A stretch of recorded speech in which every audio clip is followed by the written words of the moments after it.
Relate na relate ako! Ala, parang nahihilog na ako sa kanya. Nakaka-tense naman ang story. Iba talaga! More pa! Dear M.O.R. Ibang kilig sa orig.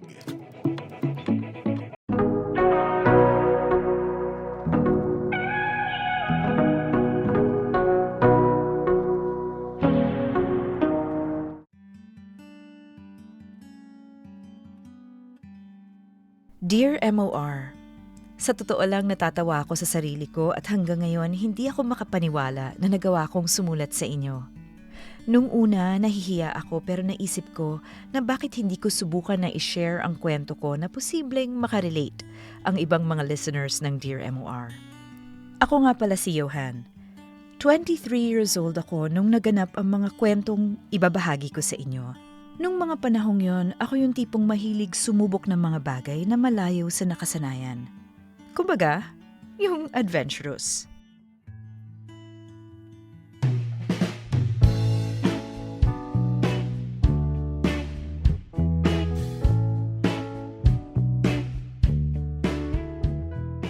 Ma, sige na. Iwan mo na lang ako dito.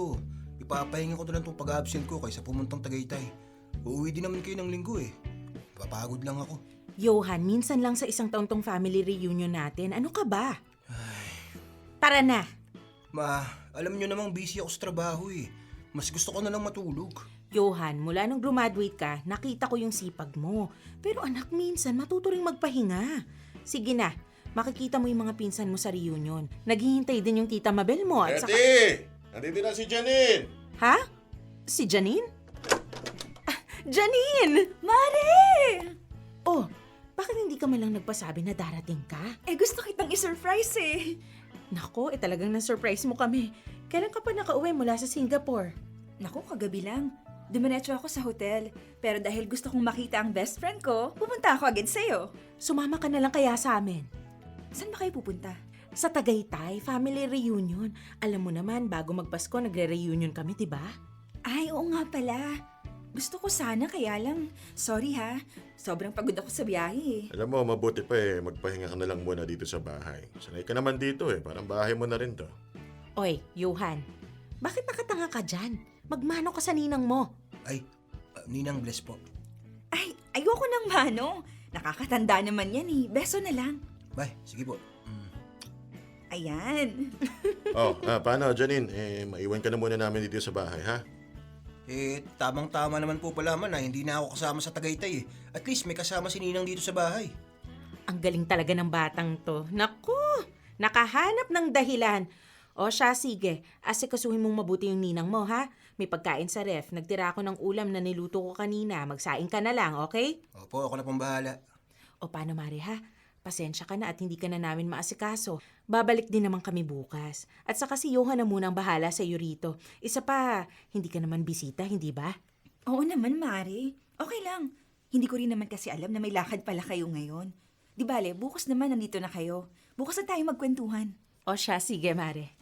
Paano, Mare? Maiwan na muna namin kayo dito ni Johan, ha? Okay. Pasensya na kayo ha, pare. Ingat kayo sa biyahe. Ano ka ba? Ayos lang. Pasensya ka na rin, ha? Alis na kami at baka matraffic pa kami. Johan, ha? Ikaw nang bahala sa ninang mo. Okay po, Ma. Ingat po kayo. Pasok ko na muna sa kwarto yung mga gamit mo tapos initin ko yung ulam. Wag na, Johan. Busog pa ako. Okay. Sige. Ano? Nakaalis na ba sila Mama? Silipin ko lang sa bintana. Oo, nakaalis na. I miss you. Mas na-miss na kita. Payakap nga ako. Delayed ba ang flight mo? Oo, at sobrang traffic papunta dito. Ang hirap kaya magdahilan kanina. Hindi ko na alam kung anong sasabihin ko para lang hindi nila ako isama sa reunion eh. Ang gwapo mo talaga, babe. Bagay lang sa ganda mo. I love you. I love you too. Natatawa ko kanina. Magmamano ka talaga sa akin, ha? Siyempre, yun ang sabi ni Mama eh. Pero pinakaba mo ko ha. Sobrang nervyos ko nung dumampi sa labi ko yung pisngi mo. Gusto na kitang yakapin eh. Nagpigil lang talaga ako. Loko. Teka, anong oras nga pala balik ng mama at papa mo bukas? Gabi pa. Kaya mahaba ang time natin bumawi sa isa't isa. Bakit ganyan ka makatingin? Pero, paano na ba tayo? Anong paano na tayo? Itong sa atin. di kapag nandito sina mama at papa at mga kapatid ko, ninang kita. Inaanak mo ako, ganun. Ang hirap naman kasi. Pero mas mahirap dati. Malayo ka. Nakikita lang kita pag nag-video call tayo. Parang ang lalim naman ng pinaghugutan nun. Naisip ko lang kasi na wala. Anong wala? Ano yun? Wala nga. Huwag mo naisipin yun. Ano yun? Sige na, sabihin mo na. Naisip ko lang kasi kung talaga bang sinagot mo ako kasi gusto mo ko na mahal mo ko, ganun. Oy, nagpapakute ang babe ko. Seryoso ako. Kasi halos 1 taon simula nung umalis ka eh. Sinabi ko sa'yo na may gusto ko sa'yo tapos mahal kita pero wala ka namang reaksyon. Na hindi ka nga tumingin sa akin eh. Tapos bigla mong inibay usapan. Pero tinuloy mo pa rin ang pangungulit sa akin kahit nasa Japan na ako, di ba? So nakulitan ka lang pala sa akin, ganun. Johan, pinipigil ko kasi yung nararamdaman ko. Kasi parang hindi magandang tingnan. May utang na loob ako sa pamilya mo. Simula nang makilala ko ang mama mo, naging close kami. Pinatuloy niya ako dito sa inyo dahil ulila na ako. Tapos kinuha niya akong ninang mo sa kumpil, hindi ba? Hanggang sa na-realize ko, wala naman sigurong masama kung pagbigyan ko ang puso ko na mahalin ka rin sa paraan na gusto mong mahalin kita. Di kaya nalulungkot ka lang sa Japan kaya pumayag ka? Pinagdududahan mo ba yung nararamdaman ko sa'yo? Natatakot lang ako. Natatakot ako na baka umaasa ako sa wala. Di ba dapat ako yung matakot? Johan, alam natin na malaki ang agwat ng edad natin. Hindi mo maiaalis sa akin na mag-isip na baka isang araw paggising mo, kasing edad o mas bata sa'yo pala yung gusto mo. Na baka isang araw paggising ko, nag-iisa na uli ako. Malabo mangyari yun dahil alam mo na gusto talaga kita at pinili kitang mahalin. Ako rin naman, Johan. Ang tagal kong hinintay ito. Ang makasama ka, hindi ko sasayangin ang pagkakataon. I love you. I love you so much. I love you more.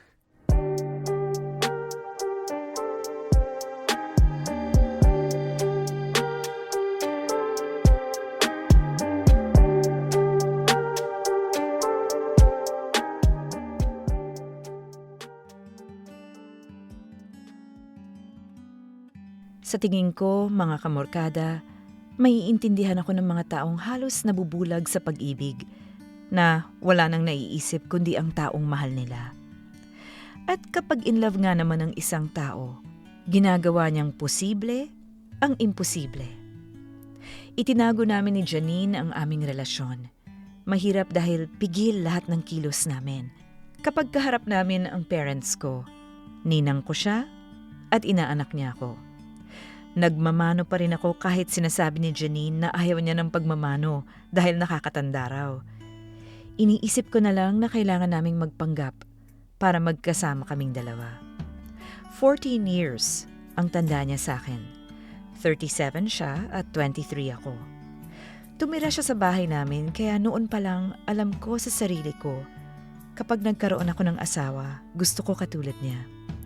Oo, maraming babae pero nag-iisa lang si Janine para sa akin.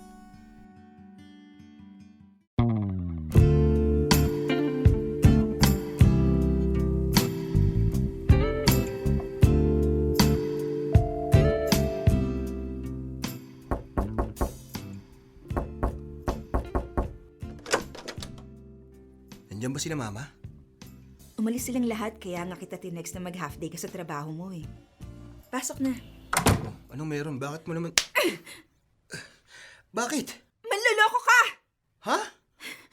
Niloko mo ako! Sinungaling ka! Teka, ano ba sinasabi mo? Anong niloko? Sino yung kasama mo kaninang umaga? Kanina, nasa opisina ako, di ba? Alam kong nasa opisina ka dahil pinuntahan kita. Ha? Excited pa naman ako dahil 6th monthsary natin. Gusto kong i-celebrate dahil naligpasan natin ng 5th month. Kasi diba sabi nila sa ika-5 buwan, lumalabas ng mga problema? Ano ba sinasabi mo? Hindi kita maintindihan. Oo na! Tanga ako pero hindi ako bulag. Kitang-kita ko kayo ng babae mo. Paano ko nakakasiguro na babae ko nga yun? Ano, close friend mo? Kaopisina? Kakilala? Ano? Janine naman. Huwag mo na itanggi! Dahil kada salita na lalabas dyan sa bibig mo, sigurado ako, puro kasinungalingan. Okay lang kung binuksan mo lang yung pinto ng taxi na sinakyan niya eh. Pero yung hinalikan mo siya sa labi, At hindi lang isang beses, Johan. 2 beses pa! Nakakadiri ka! Ngayon ko naiisip na yung laway ng babae na yun na hinahalikan mo, siguradong napupunta sa akin. Sa tuwing hinahalikan mo ko, nandidiri ako sa'yo! Sorry, Janine. Sorry? Ganun na lang. Sorry. Parang ayaw mo naman pakinggan yung paliwanag ko eh. Sige, anong kasinungalingan ang sasabihin mo sa akin para maliwanagan ako sa nakita ko? Ano? Mali yun. Pero yun ang naisip kong tamang gawin. Si Lizelle yung nakita mo. Oo, kami. Ang kapal ng mukha mo! Oo, makapal talaga ang mukha ko. Kinapalan ko ang mukha ko para sa'yo, Janine. Para sa atin. Para sa relasyon natin. Ang hirap magpanggap dito sa bahay na hindi tayo. Nahihirapan ka na sa atin kaya ka naghanap ng iba. Sabihin mo kung ayaw mo na! Hindi lang ibig ko sabihin. Hindi ko susukuhan kung anong meron tayo. Ang gusto ko lang sabihin na sa opisina nagpapanggap pa din ako. Pinapalabas ko na... Pwede ba, Johan? Janine, please, intindihin mo naman muna. Anong dapat kong intindihin? Yung relasyon namin ni Lizelle, na kung ano man ang meron sa amin, hindi totoo yun. Wala akong nararamdaman sa kanya. Ginagamit ko lang siya para hindi isipin ng mga tao na tayong dalawa nga. Ewan ko. Hindi ko kaya, Johan. Ikaw palang sumusuko sa ating dalawa hindi ako. Ayoko nang may kahati! Ayoko nang may kasalo! Ayoko! Dahil ayoko maagaw ka ng iba. Ayoko mapunta ka sa iba. Hindi ko kaya mawala kayo, Johan. Janine, hindi ako mawawala. Paano kung ang lahat ng papanggap mo magkatotoo? Paano kung isang araw bigla mo nalang maramdaman na siya na pala yung gusto mo? Paano naman ako? Ano nangyayari yun? At paano ka nakakasiguro? Basta alam ko at sigurado ako dahil ikaw ang mahal ko. Kahit na, Johan, ito lang ang sasabihin ko. Hiwalayan mo siya dahil kung hindi ako makikipaghiwalay sa'yo. Oo, mahal kita at mahal mo ako. Pero hindi ko kayang may kahati sa'yo. Janine naman eh. Mamili ka, Johan! Siya o ako!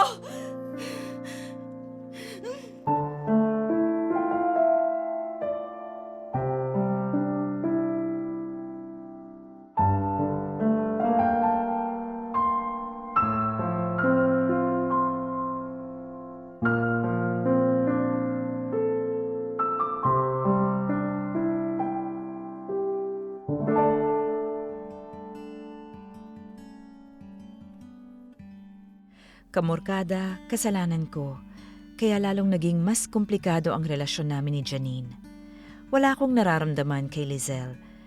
Mali ang ginawa ko pero nagawa ko yun dahil sa pagmamahal ko kay Janine. Nalilito ako noon. Gusto ko nang makipag-break kay Lizelle pero natatakot ako na baka personalin niya ako sa trabaho dahil supervisor ko siya. Hindi na ako gaanong kinakausap ni Janine. Hanggang sa isang araw, kinausap niya ako. At sinabi niyang handa na siyang umalis ng bahay namin para mas madali daw kaming makapagdesisyon kung ano ba talaga ang gusto naming gawin sa aming relasyon.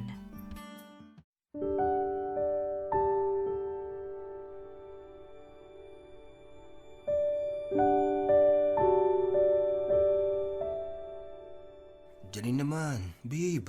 Huwag mo na ako tatawaging babe. Huwag naman ganito. Sasayangin na lang ba natin lahat ng nasimulan natin? Ayoko rin naman mangyari to eh. Pero diba, sinabi ko sa'yo, mamili ka. Ako o siya. Bigyan mo pa ako ng panahon Panahon? Panahon para mas mabigyan ka ng chance na mahulog sa kanya ng tuluyan? Panahon para mas maramdaman ko yung sakit? Ganun ba? Please naman, huwag ka naman umalis Kakausapin ko na ngayon ng mama mo. Sasabihin ko sa kanya na may dumating akong kasamahang galing din ng Japan at niyaya niya akong sa kanila muna dahil wala siyang kasama. Janine, please. Please naman. Totoo ba yan o nagdadahilan ka lang? Bakit naman kita lolokohin? Ayoko nga nang niloloko mo ko. Okay na rin yon. Ang galing nga parang sinadya ng pagkakataon. At least may matutuluyan ako pag alis ko dito sa inyo. Pag-usapan na muna natin to. Yun na ang desisyon ko. Umayos ka na, nandiyan na yung mama mo. Ilang beses na akong kinausap ng mga taga-bangko. Kapag hindi pa natin natubos o nabayaran kahit yung tubo man lang ng utang natin, mareremata tong bahay at yung lupa natin. Ginagawan ko naman ng paraan, di ba? Kung nakikinig ka lang sana sa akin at hindi mo pinasok dyan sa negosyo mo, akala mo magiging successful, di sana hindi tayo nagigipin ng ganito. Huwag mo na akong sisihin. Hindi ko rin naman ito ginusto eh. Minsan naman kasi makinig ka naman sa akin. Hindi lang lagi desisyon mo ang gusto mong masusunod dito sa pamamahay na to. Ayun na nga eh. Lahat ng desisyon ko, binabase ko naman sa'yo. Bakit lahat ng sinabi mo, naging maganda ba ang resulta? O hindi rin naman, di ba? Nagsisikap din naman ako para sa pamilyang to, pero ang ginagawa mo, pinaparamdam mo pa rin sa akin na parang wala lang ako. Ikaw lang naman may akala niyan eh. Bakit nga pinaparamdam mo eh? Hoy, saan ka pupunta? Huwag mo akong tatalikuran. Lalayo na muna ako sa lugar na to. Hanggang sa maramdaman ko may silbi na ako sa'yo. Ma, Johan! Johan! Mari? Hindi ko na alam kung anong gagawin ko. ma, bakit? Ano nangyari? Iilitin na ng bangko yung bahay at lupa natin. Malaking halaga yung kailangan para matubos tong bahay at lupa. Di ba may negosyo si Papa? Anak na lugi na. Walang-wala na tayo ngayon. Mari, tama na. Huwag ka na umiyak. Janine! May konti akong naipon at may kaibigan akong pwede kong lapitan at hinga ng tulong kung pera ang kailangan. Ako na lang magpapagarantor para makahiram kayo. Pasensya ka na ha.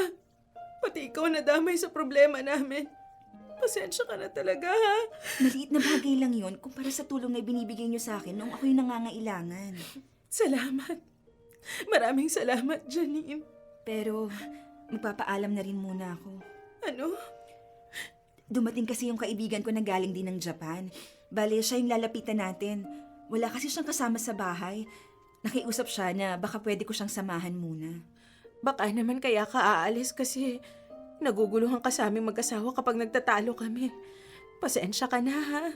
Naku, hindi. Hindi yun yung dahilan. Pero dadalaw pa rin naman ako dito. Basta ang isipin na lang natin na masolve ang problema nyo. Hindi mawawala tong bahay at lupa nyo. Sigurado yan. Salamat. Maraming salamat. Si pare, saan nagpunta? Hindi ko alam. Bahala na siya sa buhay niya. At least nabawasan na ang isipin nyo. Isa pa, madali naman kausap yung hihiraman natin. Pahinga ka na muna, ma. Baka nagpalamig lang si Papa. Sige, sa kwarto muna ako. Janine, salamat ulit ha. Maraming salamat. Maiwan ko muna kayo. Tutuloy mo ba talaga? May dahilan ba para hindi? Bukas na bukas din, hihiwalayin ko na si Lizelle. Dapat noon mo pa yan ginawa. Huwag mo naman akong iwan. Baka nga hanggang dito na lang talaga tayo. Masakit, pero mas masakit kapag pumayag ako sa sitwasyon kung nasan tayo ngayon. Ano mo gusto mong gawin ko? Lumuhod sa harapan mo? Halikan yung mga paa mo? Ano? Alam mo ang gusto kong gawin pero iba ang ginawa mo. Yun nga ang sitwasyon natin. Hindi mo mapanindigan tapos kumuha ka pa ng dadagdag na problema. Nakakatawa ka naman, Johan. Hindi mo na ba ako mahal? Gusto mo bang ibalik ko sa'yo yung tanong na yan? O ako ang sasagot niyan para sa'yo? Johan, kung mahal mo talaga ako, hindi tayo aabot sa ganito. Lihim na nga tong relasyon natin, gumawa ka pa ng sarili mong sikreto. Ano ka, police o NBI na ang lahat ng kilos classified, confidential? Sorry. Sorry na talaga. Pag-iisipan ko pa kung paano ko tatanggapin yung sorry mo. Ano ba talaga? Ano ba talagang nararamdaman mo para sa akin? Tsaka ko niyan sasagutin. Magkanya-kanya muna tayo ng buhay. Wala ka na munang karapatan na malaman kung anong nararamdaman ko. Tama na oh. Janine, ang sakit na ng mga sinasabi mo eh. Talaga? Masakit? Mas masakit dyan ang nararamdaman ko. Salita pa lang yan, ikaw nga may ginawa na eh. Mas masakit yun, Johan. Mas ramdam ko. Janine, please. Please, huwag mo naman ako iiwan. Huli na, Johan. Punasan mo na ang luha mo. Kagaya ng sabi ko, magkanya-kanya muna tayo ng buhay.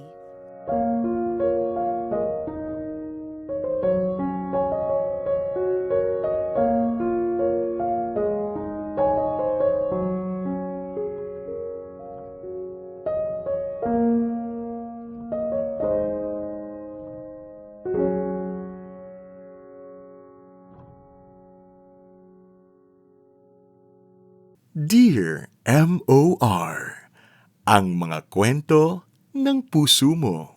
Hashtag Dear M.O.R. si Ninang at ako.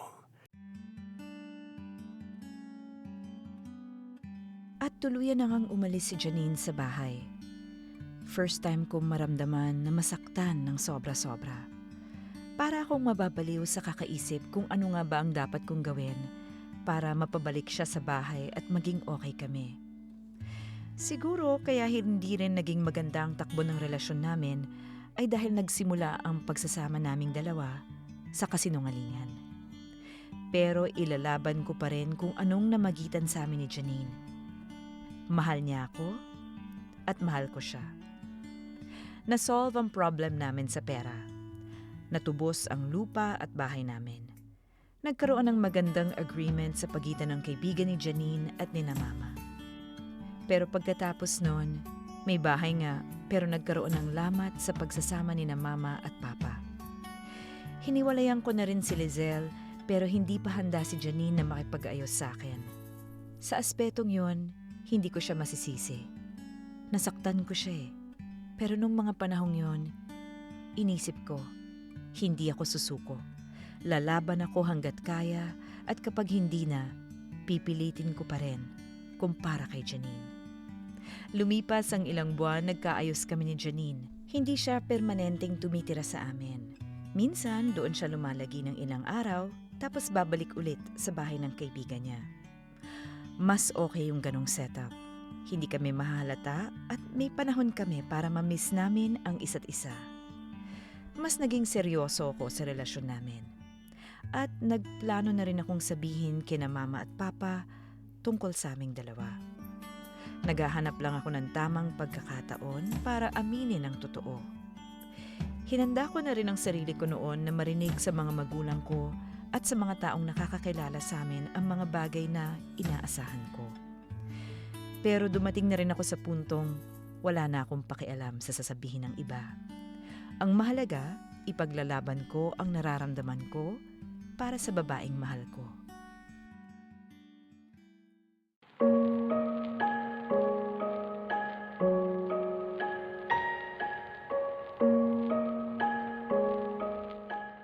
Thank you Saan? Sa chance, sa love, sa time at sa forgiveness. Tapos na yun. Sana hindi na maulit yung mga nangyari dati. Corny man, pero ang sakit si dibdib eh. Nakakapuyat.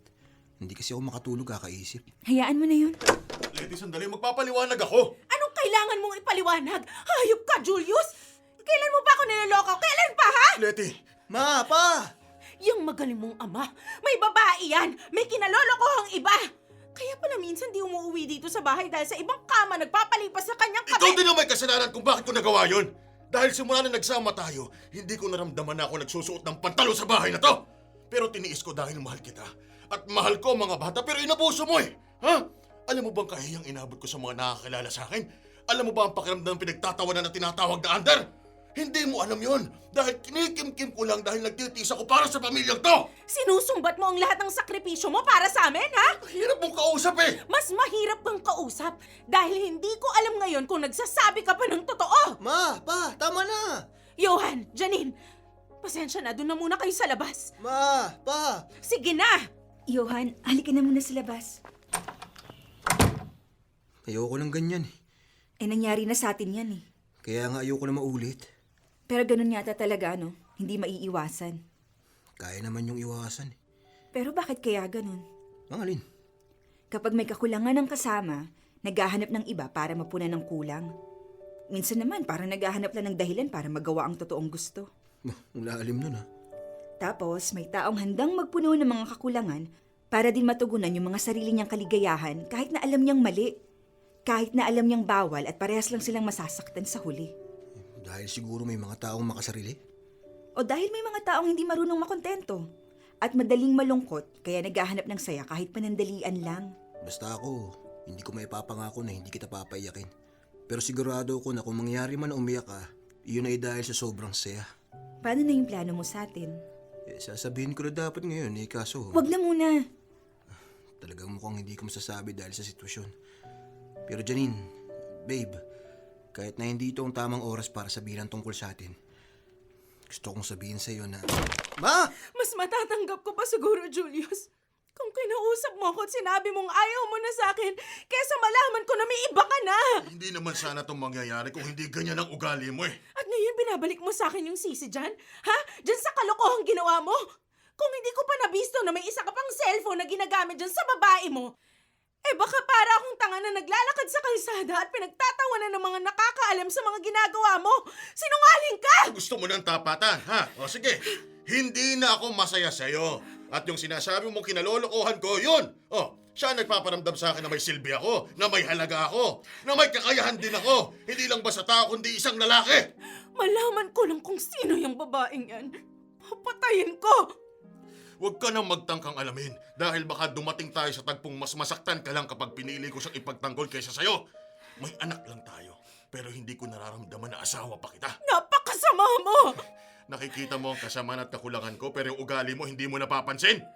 Kaya kapag pinagpatuloy mo yan, hindi ako magdadalawang isip na tuluyan kang iwan. Gusto ko sanang bigyan pa ng chance sa pagsasama natin eh. Pero sa tuwing naririnig ko mga sinasabi mo, nawawalan ako ng gana. Sige! Iwan mo ako! Umalis ka! Umalis ka na! Nakakaalis ako! Doon ako sa taong tanggap ako at nararamdaman ko pinapahalagahan ng pagkatao ko! Diyan ka na!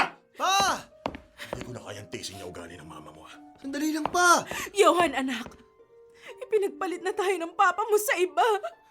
Ma, magiging okay din po ang lahat. Magiging ayos lang ang lahat, ma. Anak, huwag mo akong iiwan, ha? Huwag niyo akong iiwan ng mga kapatid mo. Wala na akong pagkukuhanan pa ng lakas kundi kayo lang. Janine, ikaw din. Ikaw na lang ang pinakamalapit kong kaibigan na pwede kong lapitan. Tama na, Mari. Tahan na. Ang hirap. Ang sakit-sakit. Ang hirap magmahal. Ang hirap magtiwala. Kahit ibigay mo ang lahat, kulang pa rin. Ganun yata talaga kapag nagmamahal. Ipinaglalaban kahit mali. Ginagawa kahit bawal at nagiging bulag sa katotohanan.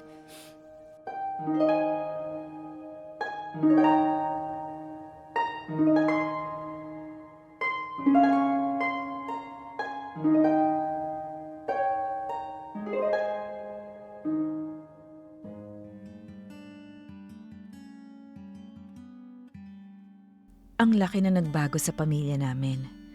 Kitang-kita kong apektado si Mama at syempre ako rin bilang isa sa mga anak. Dahil sa desisyon ni Papa na iwang kami, naudlot ang pagtatapat ko sana sa kanila tungkol sa relasyon namin ni Janine.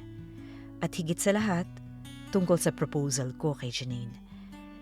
Inisip ko na lang na baka panahon na ang gumagawa ng paraan para ipakita sa akin na hindi pa panahon para aminin ang liham naming dalawa. At hindi pa siguro yon ang tamang oras para alokin ko ng kasal ang babaeng pinakamamahal ko. Gusto ko rin sanang gawin yon sa mas magandang lugar para mas maging espesyal. Lumipas ang ilang linggo at kitang-kita ko ang pagiging depressed ni Mama. Kaya bilang anak niya, nagdesisyon akong kausapin si Papa at kumbinsihing buuin uli ang aming pamilya. Inalam ko kung saan siya tumutuloy. Balak ko siyang kausapin ng masinsinan. At balak ko ring sabihin sa kanya ang isang bagay na nadiskubre ko.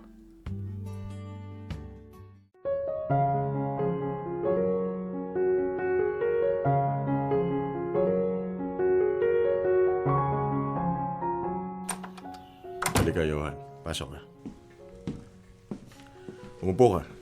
Gutom ka na ba? Pa-deliver na lang tayo ng hapunan. Ba, hindi na pa. Dito ko na pala umuwi, no? Tahimik, maayos. Maayos naman dito. Pero kaming pamilya mo, iniwan mo na. Magulo.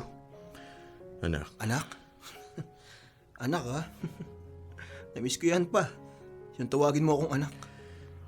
kahit kailan hindi ko kayo pinabayaan. Alam mo yan. Pero ang sakit pa. Masakit na makitang nahihirapan si Mama dahil sa'yo. Pero nahirapan din naman ako eh. Nahihirapan ka dahil hindi mo na mahal si Mama. Wala ka sa posisyon para sabihin sa akin yan. Si Mama nahihirapan dahil wala ka. Ikaw nahihirapan dahil kasama siya at kaya ka umalis para matapos ng paghihirap mo. Yung Diba? hindi mo ako maintindihan dahil hindi mo pa naranasan ng magmahal. Naiintindihan ko pa. At alam ko ang pakiramdam ng nagmamahal at lalong alam ko ang pakiramdam ng niloloko. Bata ka pa. Bata nga ako, oo. Kaya ba mas pinili ka ni Janine kaysa sa akin? Ganun ba, pa? Dahil mas matanda ka sa akin? Ano? Pa, alam ko lang ang totoo. Alam ko na si Janine ang babae mo. Johan, Alam ko na dito umuwi si Janine kapag wala siya sa atin. Alam ko na ang totoo, pa. Kaya wag mo na sasabihin sa akin na hindi ko alam ang pakiramdam ng nagmamahal at niloloko dahil mahal ko si Janine at niloloko niya ako. At ang masakit pa dito, ikaw pa mismo ang kasama niya sa panloloko niya sa akin. wala akong alam sa relasyon ninyo. Dahil kung alam ko yan noon pa lang, tututulan ko na dahil nakakahiya. Ninang mo siya. Nakakahiya? Ano sabi mo, pa? Nakakahiya? Eh, yung ginagawa mo. Di ba't mas nakakahiya yan? Iniwan mo ang pamilya mo, yung asawa at mga anak mo para sa isang babae. Babae ang nagparamdam sa akin na mahalaga ako. Babae na mahal ko, pa. Nauna ako sa kanya. Mahal ko si Janine. At handa akong gawin ang lahat, wag lang siya mawala sa akin. Handa akong ipaglaban ang relasyon namin kahit na alam kong niloloko na niya ako. Dahil alam ko rin na mahal niya ako. Dahil nararamdaman ko yun. Handa akong harapin kahit sino, kahit ikaw. Johan! Hindi si Janine na nababagay sa'yo. Tingnan mo nga. Ngayon pa lang nakuha ka na niyang lokohin. Dahil may katulad mo rin na manloloko. Dahil may katulad mo na hindi marunong makontento at hindi marunong magsakripisyo. Nagsakripisyo ko habang kasama ko ang mama mo. Dapat lang. Dahil asawa mo siya. At kung talagang mahal mo si mama, hindi mo iisipin na mararamdamang sakripisyo ang pakikisama sa kanya. Ano ngayon ang gusto mo mangyari? Balikan mo si mama at iwan mo si Janine. Malabo ang hinihingi mo. Alin din ang malabo, pa? Yung balikan si mama o iwan si Janine. Pa, sinasabi ko sa'yo kahit ano gagawin ko. Kahit sino pa. Handa akong harapin, huwag lang mawala sa akin si Janine. Kahit ikaw. Kahit ikaw na sarili kong ama. Johan! Ano gusto mo, ha? Ano gusto mo? Ano, suntukan tayo? Tara, suntukan tayo! Kalimutan mo muna ang anak mo ako at kakalimutan ko rin muna ang ama kita. Ano? Tara, ano? Ano, suntukan tayo pa? Gagawin ko ang lahat, maging akin lang si Janine. Huwag niyo lang ako iiwan, ano? Pa, lumapit ka! Labanan mo ako! Oh, tama na! Tama na! Nakikita mo to? Nakikita mo tong singsing na to, pa? Para to sa kanya. Ibibigay ko to dapat sa kanya nung mismong araw na iniwan mo si mama. Dahil ang gusto lang naman ni Janine, assurance na hindi na ako maghahanap ng iba na mas bata sa kanya. Handa ako siyang pakasalan, pa. Kaya please naman, please balikan mo na si mama. Iiwan mo na si Janine. Mahal na mahal ko siya. Johan, Please naman. Nakikiusap na ako, parang awa mo na. Parang awa mo na, Pao. Nakikiusap na ako.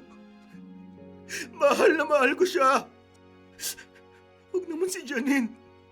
Huwag siya.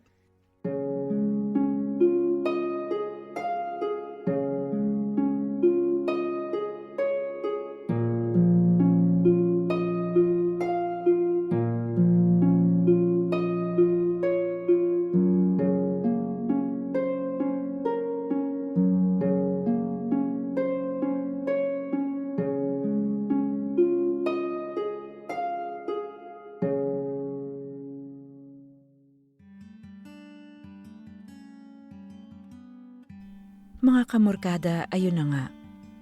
Si Janine pala ang babaeng kinahuhumalingan ni Papa. Pero kahit ganon, imbis na galit, mas nangibabaw sa akin ang sakit na may minahal na iba si Janine. Para akong ewan na nagmakaawa sa sarili kong ama. Para akong bata na naglupasay, makuha lang ang gusto ko. Pero yun lang ang pwede kong gawin sa harap ni Papa, ang iparamdam sa kanya at ipaalam na alam ko na ang lahat. Pero handa akong ipaglaban ang pagmamahal ko kay Janine. Siguro masasabi niyo para akong tanga. Dahil sa kabila ng lahat nangyari, hindi ko alam kung bakit hindi ko makuhang magalit kay Janine. At isa lang ang gusto ko, ang ituloy ang pagmamahala namin. Wala akong sinabi kay Mama. Nagkasundo kami ni Papa na walang lalabas sa napag-usapan naming dalawa. Walang makakaalam kung ano ang namagitan sa kanila ni Janine at kung ano ang ginawa ko sa harap niya. Pinagbigyan ako ni Papa. Hindi nagtagal bumalik si Papa sa bahay, siguro dahil natauhan sa mga sinabi ko. Buo na uli ang aming pamilya. Pero may mga bagay na hindi pa naaayos at kailangan kong harapin.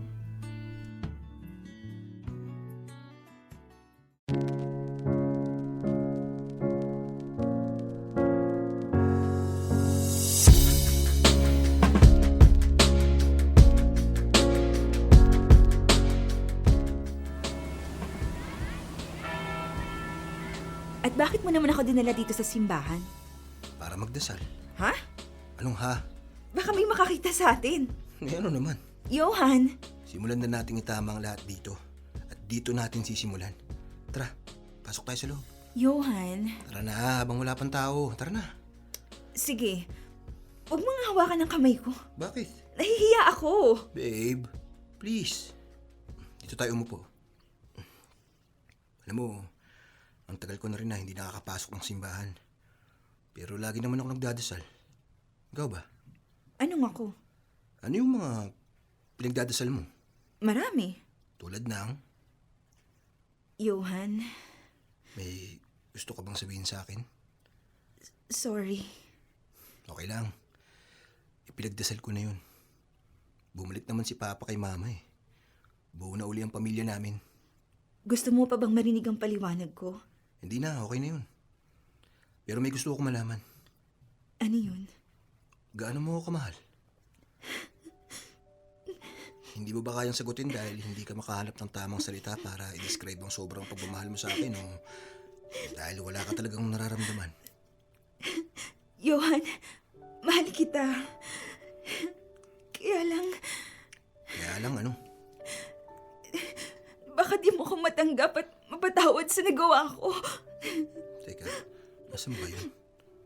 Nandito lang yung sa bag ko eh. Teka lang.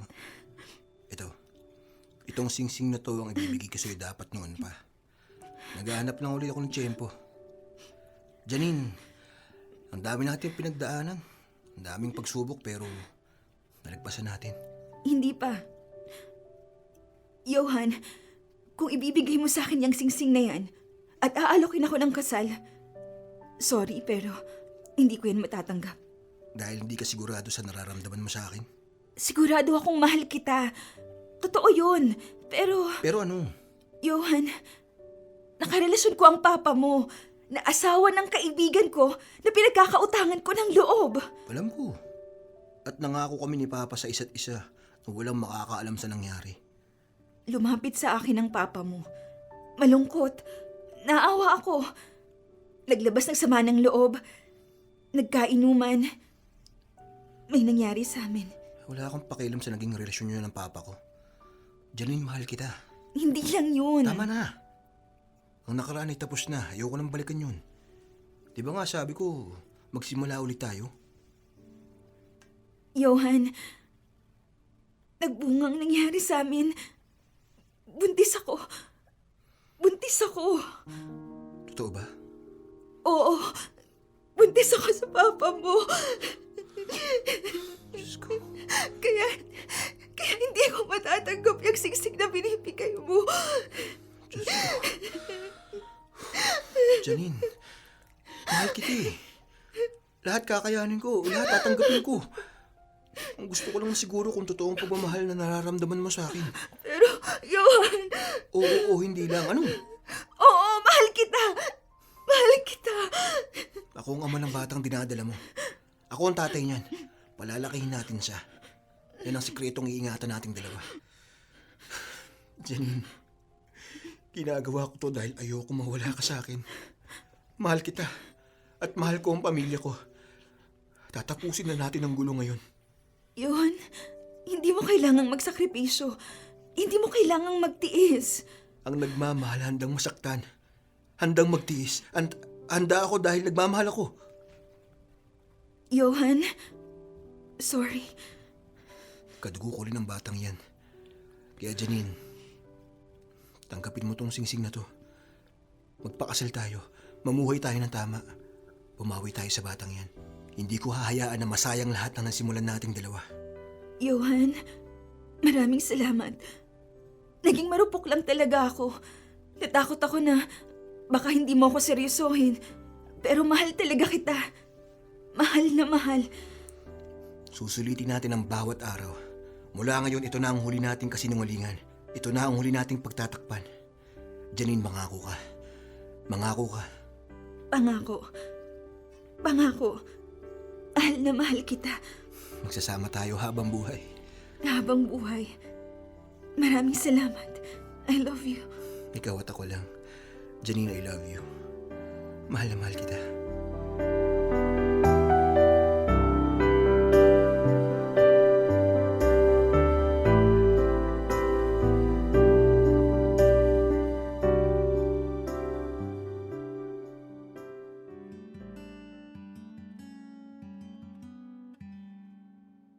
Mga kamorkada, siguro marami sa inyo ang handang humusga sa amin ni Janine.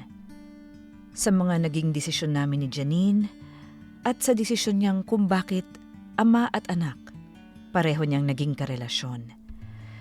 Sa desisyon ko ring tanggapin siya muli at ipaglaban sa puso ko. Di nagtagal, sinabi ko kay mama na magkarelasyon kami ni Janine. Hindi naman namin na itago ito sa kanila ni Papa. Ngunit, ang isang sikreto na daladala ko ngayon ay yung tungkol sa anak ni Janine at ni Papa. Lumipas ang ilang taon at namatay na rin si Papa. So hindi niya nalaman yung itinatago naming lihim tungkol sa pagkatao ng anak niya na tinatawag ko na ring anak, si Miko. At para sa kapayapaan ng lahat, hindi ko na rin ipinaalam kay Mama ang katotohanang anak talaga ni Papa, si Miko. At lalong walang kaalam-alam si Mama na si Janine ang minsang naging karelasyon ni Papa. Ngayon kami ni Janine nabubuhay bilang mag-asawa at lumalaki na rin ang aming pamilya. Marahil ganito ang mundo, mga kamorkada. Minsan may mga sikreto kang handang dalhin hanggang kamatayan dahil sa pagmamahal. Hindi ako sumusulat upang humingi ng payo o pangunawa.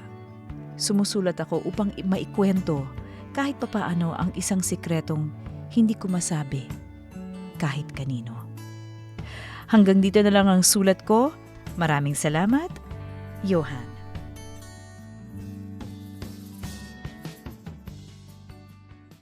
Dear M.O.R. Ang mga kwento ng puso mo. #Dear M.O.R. Si Ninang at ako.